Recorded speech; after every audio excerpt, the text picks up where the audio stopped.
Potty training, potty training, potty training. It's something that as a parent, everyone has to deal with, yet a lot of folks don't, especially first-time parents, don't even know where to start. So today on Thirsties Live, we're going to talk about how to potty train your little monster. No, we're talking about the basics of potty training. Hi everyone, my name is Laura. I am Thirsties social media coordinator, and Thirsties is a cloth diaper company. However, we recently released a potty training pant. So we're so excited to be able to journey with our customers from little newborn cloth diapers to regular one-size diapers, and now we're continuing on that parenting journey with you with our trainers. Okay, so today, hello everyone, we've got a lot of live viewers saying hi. If you are watching this and if you know anyone that has a little one, maybe like 12 months to 3, maybe even 3.5 years old, share this video because hopefully we'll give you guys a lot of good, just basic information about potty training and also some good tips. All right, so yes, don't forget to share the video. So the first thing that I want to say about potty training is every family is unique and every child is unique. So when you're thinking about potty training, you have to choose an approach that's right for your family and right for your kid. And actually, if we have any live viewers who are watching this and you've potty trained more than one kiddo, you can probably back me up. How different were your kids? I've potty trained too, and I've watched a lot of people go through this journey with their children, and there are principles and things that, you know, are universal, of course, but every kid is different. So maybe in the comments, if you guys want to share, if you've already done this with a kid, around what age did you start that potty learning journey? And kind of how did the process go? What worked for you? What didn't work? I think one of the best things about Thirsties Live and just the community that we have on social media is that it gives everyone a venue for sharing your experience, and I think that we can all learn something from each other's story. So go ahead and let us know in the comments kind of what did the potty training journey look like for you. So there are a couple of different approaches that you can take to potty training, and I'm going to just do a really basic overview of them. The first actually is one that I learned about just recently, is elimination communication. So in a lot of other countries, this is just the norm. So in a lot of countries in Asia, maybe Eastern Europe, but elimination communication is basically an approach to potty training where parents learn their babies. So this is for pretty young kids. They learn their babies' cues for when they're ready to eliminate or pee or poop. And they watch for those cues, and as soon as they see them, they put baby on the potty. Okay? So I actually, a while ago, I had a coworker who, she was originally from Eastern Europe, and she was saying, you know, pretty much as soon as a baby was able to sit fairly well, like have good head control and kind of keep their torso stable, we would put our children on the potty, and she was saying that they, you know, held their hips so that baby was stable. But and another thing that's really interesting about this approach, so it's very much, you have to be in tune with your baby and responding. So it really fosters that interaction with your child. And in a lot of cases, what people do is when your baby is going, they make like a whistle or a hiss sound while baby is going. So eventually baby will associate that, and parents will be able to put their baby on the potty and make that sound and they'll know to go. Okay, so elimination communication, or other name for that is the diaperless kind of potty training method. So yeah, and that works particularly well if your child has a fairly regular routine, and yeah, if you have that time to really watch your baby and respond quickly to your baby. So, all right. Oh, someone has their baby watching. Hi, Amy's little baby. Oh, he's getting older, isn't he? Is he like around 6 months? Ah, oh, babies don't keep. Okay, so so this is kind of the elimination communication, again, that you can use for pretty young children. Another approach is, and this is actually, I've read a lot about this, I've seen it kind of everywhere, the how to potty train your kid in one weekend, which is basically when parents or caregivers dedicate a couple of consecutive days in a row where this is what they focus on. You ditch the diapers. It's kind of cold turkey, ditching the diapers. You've got lots of water to hopefully encourage them to produce lots of pee. You've got your potty seat or your books, and you are just watching them and ready to help them get on the potty when they go. Okay? And so that is, that's like and if you search how to potty train your kid in a weekend, you will get tons of hits. So this is another popular approach. I would say that this is for older children, okay? And then the last kind of approach, so we talked about elimination communication, that's for like pretty young babies. Then the like potty training boot camp, so to speak. And then the last approach is more a child-led, kind of slower, you know, I don't know a good title for that, but kind of a slow and steady transition out of diapers and into using the potty, okay? So those are the different approaches. And again, you guys can research these and go online and learn all about them. But those are some ways to look at potty training. Now, the question that a lot of people ask, especially when you're wondering like, okay, when is this going to be right for us, is when is your child ready? Or what are those readiness cues for potty training? And so here are a couple of cues. Now this is not talking, oh, my cat is here to say hi. Wonder if she's going to try to climb on me. If you've been watching Thirsties live for a while, you'll know that my cat Juju sometimes tries to get in on the shot. Okay, so readiness cues. It's helpful to think about readiness in two different ways. Physical readiness for potty training or potty learning, which potty learning, I prefer that phrase over potty training, because potty learning, it sounds much more realistic in terms of what that process is. The parent kind of supporting the child in learning how to use the potty. It's a little more child-led than parent-driven. Potty training to me sounds kind of parent-driven, which really, you know, think about it.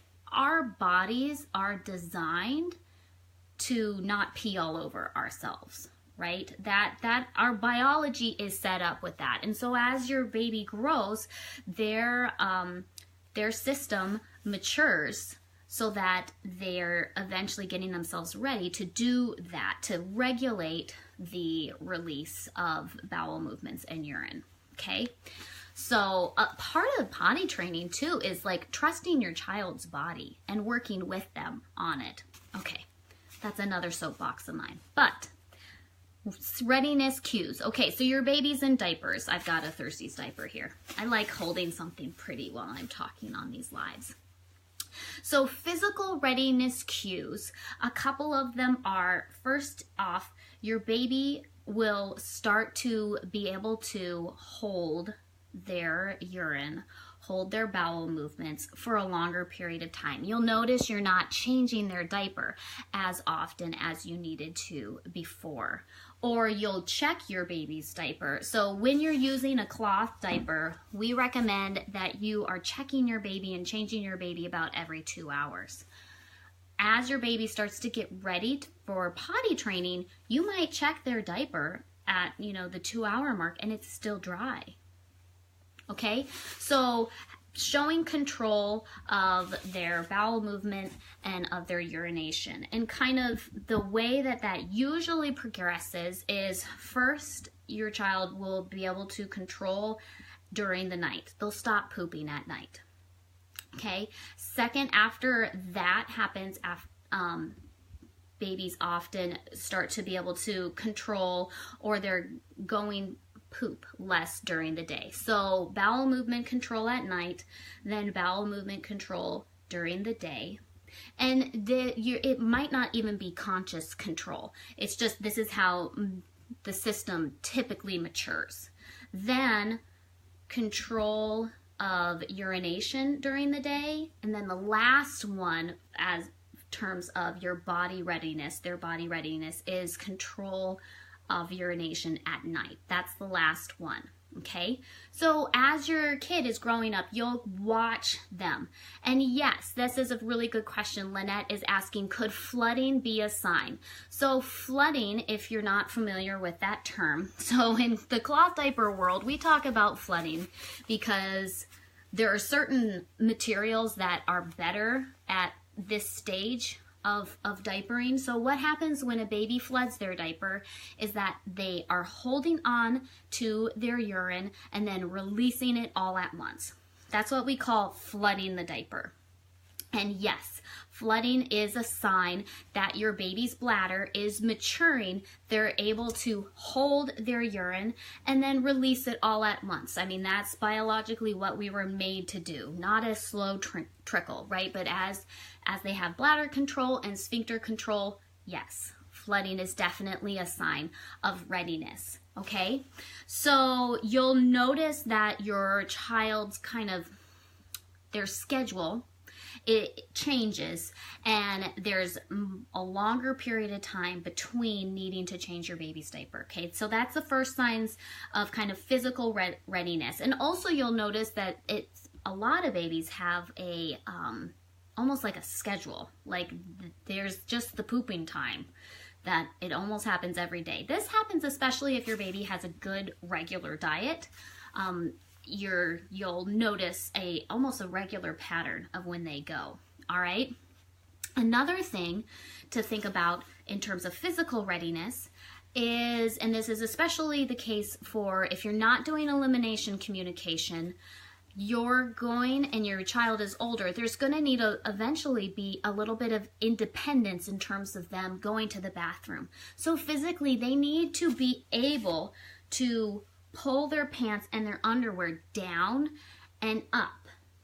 Okay, that is something, and actually that's something to practice. Like even if your kid is still in diapers while they're getting ready in the morning, you can have them, oh, here's the cat. Yeah, shoo, kitty, shoo. You can have them practice pulling their pants on, right? Pulling their pants off. Like it takes more time fostering that independence, and yes, it's just easier for you to do it yourself and just do it for them. But if you give them the opportunity to start learning that even before your potty training, that will serve them really well. Okay, so fostering that independence and kind of building that coordination for them, giving them the opportunity to do that is really important. Okay, so another thing, this is kind of a physical sign of readiness and also a bit of an intellectual, emotional sign of readiness. But when your child starts noticing that they're wet, and actually that, my friends, is a wonderful thing about cloth diapers, is that they are able to feel what they're doing in their diaper more in a cloth diaper than in a disposable, okay? So if they're starting to show, and not, yeah, you can tell, right, when your kiddo's uncomfortable, and maybe even they're starting to use some words or using some sign language. If they don't like being wet, if they don't like being poopy, and they're aware of that, they're aware of the function that's going on, that is also a sign of readiness. Now, for intellectual, kind of emotional readiness, here are the signs. One, like I said, kind of the disliking being wet or dirty. Two, sometimes children, actually most kids, they start to show an interest in the potty, or like when you or another caregiver, because really honestly, who uses the bathroom alone when they have children, right?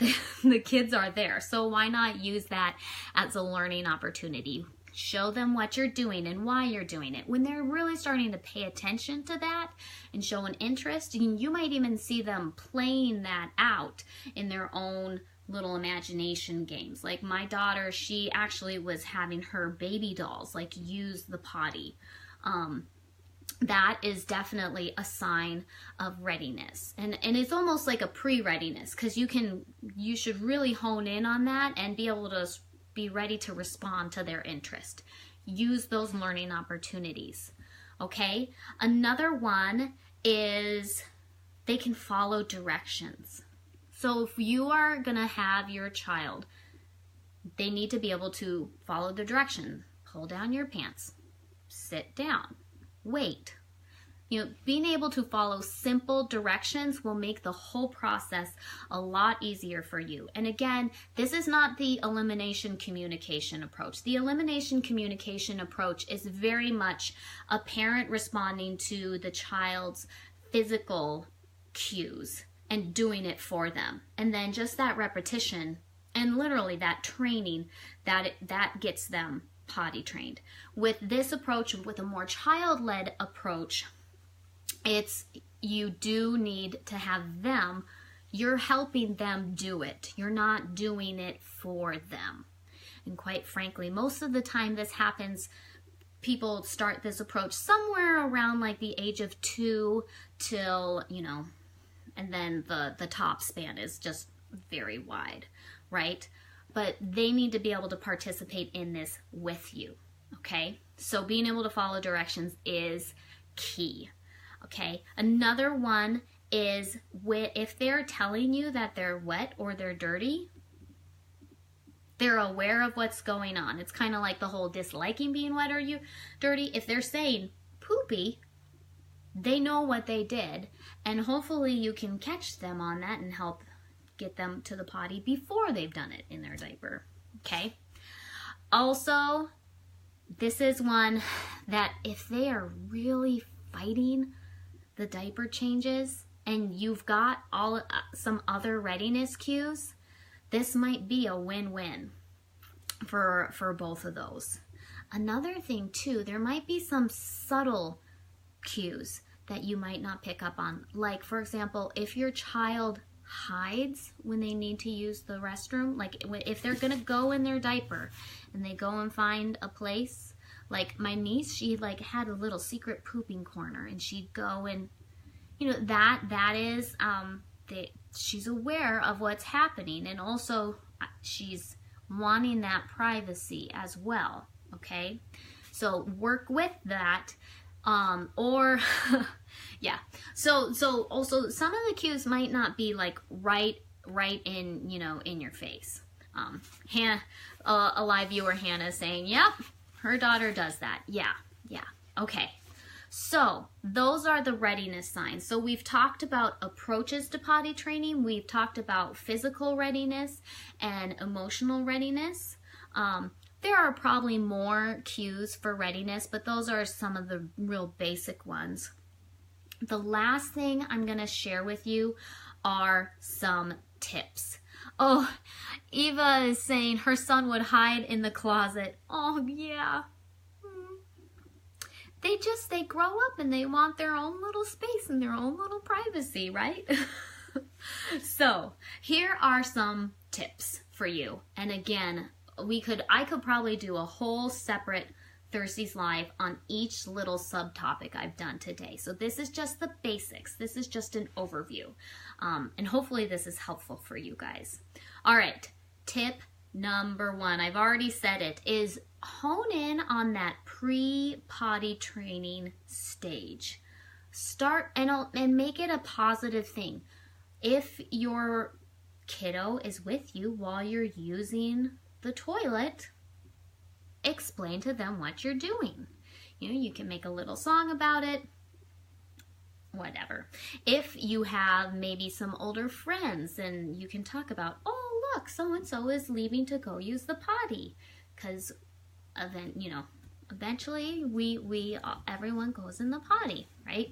So hone in on that kind of pre-potty training stage, and just start introducing it, you know, I would say gently and slowly. They'll start to get the idea that, okay, this is what I need to be doing. I need to be going in the potty. They'll get that. They'll see it. Okay? Also, this is probably one of the most important tips that I'm going to give you, and just, you have to give yourself permission to do this, but you do you. It's so easy to compare, like, especially like, oh, well, you know, you meet the person at the library. Well, my child was potty trained at 18 months. And it's so easy to be like, oh, man. You know, like, who's done that, really? Like, it's, your child's body is their body. And quite frankly, it's their business and your business, and no one else's business. So you do you. Find an approach that works for your kid and that works for your family. And don't feel bad if your journey looks different from someone else's. That is okay. Another tip is you want to think through location. Think through the logistics of where they're going to go and how they're gonna go. So, for example, if you have a boy, do you want them to pee sitting down at first, which is honestly what I recommend, or do you want them to stand up? Just kind of think through that. And also, if you do have a male figure in your child's life and you have a little boy, involve them in the potty training too. You know, you can do all kinds of fun stuff like target practice when you're starting to teach a little boy how to pee standing up. You know, put a Cheerio in the potty and have them aim for that. Sink the Cheerio. It's funny, but oh man, my son loved it. Another thing too, it worked really well for us to actually use a potty seat. So there are all kinds of seats like this, but even now my daughter, she's fully daytime trained. She's a little pipsqueak, and so this is her preferred potty. You could use, there also are basically seats that you put on the toilet seat lid to make it smaller. If you're doing that, you might want to get a stool, and even practice when you're not potty training, practice getting on the potty and practice getting off of the potty. When I was in that pre-potty training stage with my kids, they loved just sitting on their potty. Just practice sitting on their potty, and they would look at books and kind of play. And actually there were even a couple of times when they were sitting and playing and something happened and it was like, oh, look at that. Okay, so practice the physical, like getting on and getting off, okay, before it's an emergency. That is key, right? Okay, so think through location. Also think through your routine and your schedule. So when you're potty training, potty breaks are key. And it's just what we do. So for me, it worked really well to, before any natural transition, we would all take a potty break. I would take a potty break and my kids would take a potty break. So before we go from one room playing to another room, we would take a potty break. And actually I called it, you know, potty break, or I would say to my kids, why don't we sit down and you can see if you have some magic pee. You might not feel like you have to go down, but sometimes you sit and it just comes like magic. So we've got this funny phrase going on in my house, and it's like, oh, does anyone have some magic pee? Anyway, those little things, you know, for my kids, that was like, it just clicked for them. So your kid might have a phrase or a way of explaining things that sounds different, but you know, find what works for your kid. And a good teacher can say the same thing and communicate the same thing in several different ways, and you just got to find that way that works for your kid. Okay, so yes, schedule, make it just a part of your routine. And it's not a battle. It's not, oh, would you like to go potty? It's, okay, we're gonna do this, but first we're all taking a potty break. It's just what we do. It's what everyone does. For me and my family, that worked well. And then of course I'm also ready to ask them, like, oh, do you need to go? Do you want to try? Like, if I had kind of like every 15 minutes or so, I would ask that question, do you need to use the potty? And I'd give them times to say yes or no. But then I also scheduled in those potty breaks when it was just, that's just what we did. We just sit and we try. And keep it really positive too. As soon as it becomes some kind of a battle of the wills, it's a headache. So keep it positive, keep it fun, all right? Also, celebrate their success. When you're talking about potty training, you also want to think about what motivates your kid. For some kids, just to like, good job, and like just celebrating, look at that, look at how amazing your body is and how it works and you did it. That is all they need. For some kids, they need sticker charts, and if you go on Pinterest and like put in potty training charts, there are all kinds of free printables that are awesome. Maybe your kid loves sticker charts. Maybe they need prizes, or I did just little chocolate chip. Like if you get something in the potty, then you get a chocolate chip. Or my son, hi kitty, my son was really afraid to, kitty. My son was afraid to poop in the potty. That was, and this is a very common thing, a lot of kids are afraid to release their poop into the potty. So to help him, I just went to Walmart, got a bunch of dollar max spots cars and little dinosaurs just for $1, and we just had a little prize bag for poop prizes. He didn't need it for pee. That was fine. But yeah, poop prizes was the thing. All right, let me get rid of Kitty. Hey, go on now. Shoot. Another thing that was motivating to my kids was, instead of a sticker chart, you'll notice that our potty has stickers on it. They wanted to adorn their potty with stickers. It was like their badge. So think outside of the box. Be creative, okay? Someone has a question. Do trainers come in the new dino print? Yes, okay. So Thirsties, and this actually could be a motivation too, is fun undies, okay?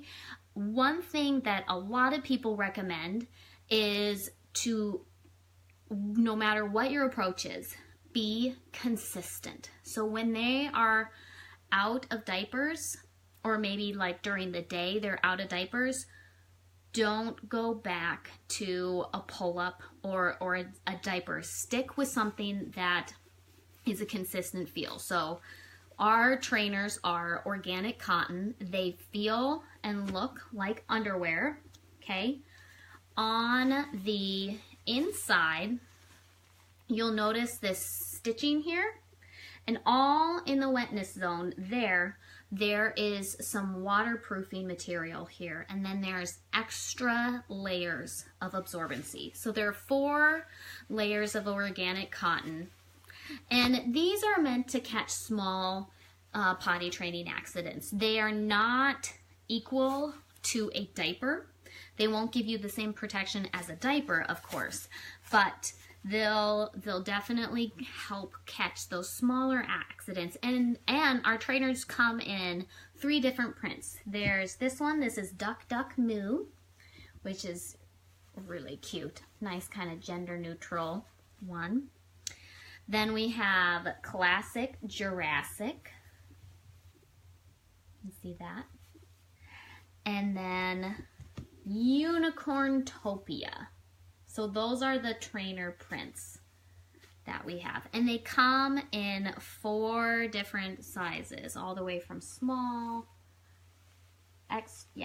medium, large, and extra large. Okay? So I'm glad that you asked about the trainers, because those are a really, really handy thing. So figure out what motivates them, celebrate their success in a positive way. That's really important. Another tip, kind of the flip side of that tip, is just repeat this to yourself so you can communicate it to your kid. Accidents are learning opportunities. They are not failures. That is so important. One of our groupies, I asked people what their potty training tips were, and one of our groupies said, you know, when my kid had an accident, we would just talk about how amazing their body works. And I assume she would probably talk about, you know, and how we can maybe do things different next time. But really, accidents are a learning opportunity. And so, and to watch your kid, because they will read you and they'll read your response. You know, you can say, hey, accidents happen. Next time we'll try to get in the potty, but look at that. Look, your body needed to do this, and wow, it did it, and we're gonna keep trying, or, you know, whatever you need to do. How many trainers would you say you would need? So that's a great question, Valerie. It depends on how you are going to use your trainer. Actually, I did a long Thirsties Live kind of detailing the trainers, and I do talk about that in the live, but it depends on how you use them. So for me, I used trainers for outings, like going out just to have extra protection. And so I only needed maybe like 4 or 5. Okay, but I was just using them for outings. And honestly, at home, I just let my kids go naked. Like, we just had a lot more success if they just bottom down, didn't have anything on. Okay? But if you're using them out and at home, this is like the underwear that you have, I would say you would need 10 at least. Okay? That's a great question. So, accidents are learning opportunities. Remember that. Also, probably one of the biggest things for parents to remember is patience is key. You are going to set the tone of potty training for your kid. And so you having patience, and this is where not comparing comes in. It's just about you and your kid. It's not about what, you know, your mother-in-law thinks you should be doing, or what the neighbor down the street did with their kid. You do you. Be patient. It's a process. Another great tip that I read, and this is about going out and about. You know those sensors on public toilets? Those freak my kids out, because they're sitting and they're like, is it gonna go off? Is it not? So what I recommend when you're doing that, one, you could just put the potty chair and just put it in your car and literally like have your kid go in the car. Other people use a Thirsties wet bag, and they have like a little seat cover that they put on, and that's what they use when they go out. Another thing too, though, about those sensors on public restrooms is just keep some Post-it in your purse or diaper bag or backpack, whatever you have, and put a little Post-it over that sensor so it doesn't go off before you're ready for it. Okay? So there are a ton more tips. We could probably chat so much more about this, but that's the basics. Oh, and by the way, just for commenting on this post, you guys have gotten yourself in the running to win a Thirsties trainer. So go ahead, if you wouldn't mind, maybe tag a friend in the comments if you think they would be interested in winning one of our trainers. Go ahead and share this. I will draw a winner. So yes, we are doing a live giveaway on the live broadcast or on the replay. So I will close the giveaway. Let's do it Saturday evening, so March 31st and I'll just cut it off just at 11:59. All right. So, yes. Go ahead and comment and share away, cuz who doesn't want to win a really cute trainer? Woohoo! All right, guys. Hopefully you feel like you've got a place to start. Oh, last thing. I showed you these at the beginning, but don't forget about books. Books are really great. This one here, actually, I think is my favorite one, How to Potty Train Your Monster by Kelly DiPuccio. This is great, especially for older kids. Another one, this is a beautiful, I love this series. Free Spirit Publishing has a whole series on best behavior series, but this one is called Diapers Are Not Forever. This is a really great book. For younger kids, this is kind of what I call a quick flip. There are not a lot of words, but Leslie, I'm probably going to butcher this, Patricelli, her book Potty is awesome. I mean, you can just tell from the illustrations what it's about. You know, oh, where does Kitty go potty? In the litter box. What does a doggy do? Doggy goes on a tree. Oh, I have to go. And then he thinks about it. He's got to go. Oh, what's he going to do? And then this is my favorite page. He's sitting. Oh, forgot to take off the diaper. Sitting. Oh, where'd he go? He got a book. My kids always laughed at that part. He's waiting. Oh, he's waiting. And then they're really happy. You did it! It's a really good book. Another one, this is an old classic. Once Upon a Potty by Alonia Frankel. And you know what's awesome about this book? There's a girl version and a boy version. The one thing that I don't like about this book is that they don't use anatomically correct phrases, which I think that's important to teach your child. Boys have penises. Girls have vaginas. I use anatomically correct wording with my kids, especially because if, heaven forbid, anything should happen to them and maybe someone violates them, I mean, heaven forbid that happens, but they will know exactly the terminology to use to communicate that to someone. So just something to think about too is what kind of terminology do you want to use with your kid. But anyways, this one is great. And the other thing that's awesome about this is that they use pre-folds. Look at that. Ha! So they use cloth diapers in this book. There's a girl version, there's a boy version. Think about what kind of terminology you want to use because potty training is also teaching your child about their body. I think using real terms kind of empowers children, that their body is their own and that they can understand it and be proud of it. So that's my little soapbox. That's not Thirsties. All right. So hopefully this was helpful to you guys. Thanks so much for watching. I will be sure to post this later on YouTube should you want to have a shareable link for anyone that's not on Facebook. And I'm also going to pop over onto Instagram in a little bit. Okay? We'll see you guys later. Bye!